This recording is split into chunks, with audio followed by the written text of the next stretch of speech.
Good morning, my dear friends. Welcome to another devotion time together.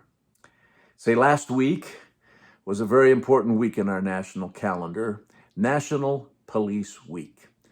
That week set aside in our calendar year when we come together to celebrate the men and women in blue. And oh, how important it is to do that. I was thrilled to see all the celebrations going on around the country, and in spirit, I joined right in. How important our law enforcement officials are to us. You know, it was James Madison, the writer of our Constitution, who's quoted as saying, if all men were angels, we wouldn't need government. We wouldn't need law enforcement officials, and that is true. But the truth is, we're not angels. We're sinners. Uh, Jeremiah was right when he wrote, the heart of man is deceitful above all things and desperately wicked, and who can know it? Or in other words, who can know how wicked their own heart could be given the right set of circumstances? And so God has established government. And we find that in the scriptures, and we'll read that for you in a moment. He's the one that set these people in place. Every law enforcement official is placed there by God for our protection and for our service, and we're to give them honor and give them respect. I learned that at an early age. My mom and dad were just really big on that, you know.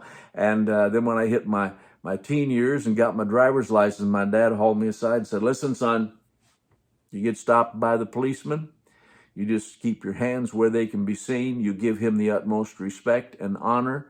Don't question his authority. Just do what he says to do. Something is wrong. It could be you or it could be something around you. So just give him the honor and respect that he's doing. By the way, if you're in trouble with the law, you're in trouble at home. That's like being in trouble at school. If you're in trouble at school, you're in trouble at home, right? You remember that? Yeah, so that was my mom and dad. That's how they believed, and I've just learned to believe the same thing, and have always felt that way. Whenever I see our brothers and sisters in blue, I'm prone to stop at their table in the restaurant or wherever I see them and just give them a thank you for the service that they give to us. So if you're a law enforcement official today, relative of one, let me just say from my heart to yours, thank you. How grateful we are for you. Without you, we would just dig right down in the despair of anarchy. God help us that should never happen in this country. And you know, I know there's bad apples in the barrel. I'm a minister of the gospel. There's bad apples in the ministry. There's bad apples in politics. Oh, yeah.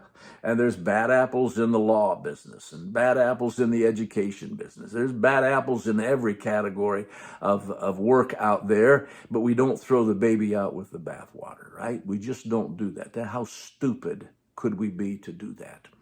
And we do. We do need to prosecute all the bad ones. We do need to set up systems, concepts by which we can weed them out. But you don't destroy the whole institution to accomplish that. And hey, I remember it's been a number of years ago now. Terry and I had been invited to an evangelistic crusade in the little town of Rushville, Indiana. And Terry and I had stopped off in Indianapolis to visit some family. And we were headed out to Rushville. We were in a white Monte Carlo. And we just get on the outskirts of Rushville, little town, and a stop sign, another road merging in. And my goodness, we hit that stop sign, and I think every cop in the county just converged on us, freaked us out. And they came out with their guns drawn. I told Terry, I said, I don't know who they're looking for, but it definitely is not us. Keep your hands where they can be seen and just follow all their directions, which is exactly what we did. And they got us out and patted us down and went through our car with a fine-tooth comb, and they realized finally that we were not who they were looking for. And they finally told us there was an escapee from a prison somewhere around Indianapolis, and he'd stolen a car just like ours, and he was headed that way. So, well, anyway, when that all was over with, we were breathing a sigh of relief. And they took us down to the police station, and oh man, they treated us with the utmost hospitality and grace. They fed us, And they had paperwork to do, of course. And then when it was time, they gave us a police escort out to the auditorium where we were having the evangelistic crusade. Can you believe it? So here's all the people out of their cars in the parking lot coming in, and here come Johnny and Terry Hall and a police escort. I'll never forget it, and I'll never forget the kindness of those men and women to us. So we love our police officials, and it is right that we should, and that we should give them the honor and respect, and particularly as God's people, we should do this. Here's what Paul wrote to the church at Rome. And by the way, when he wrote this, the church at Rome was being severely persecuted by the Roman officials, and many of them were being executed for their faith. So keep that in mind as you listen. Here's what Paul wrote. Everyone must be submitted to the governing authorities.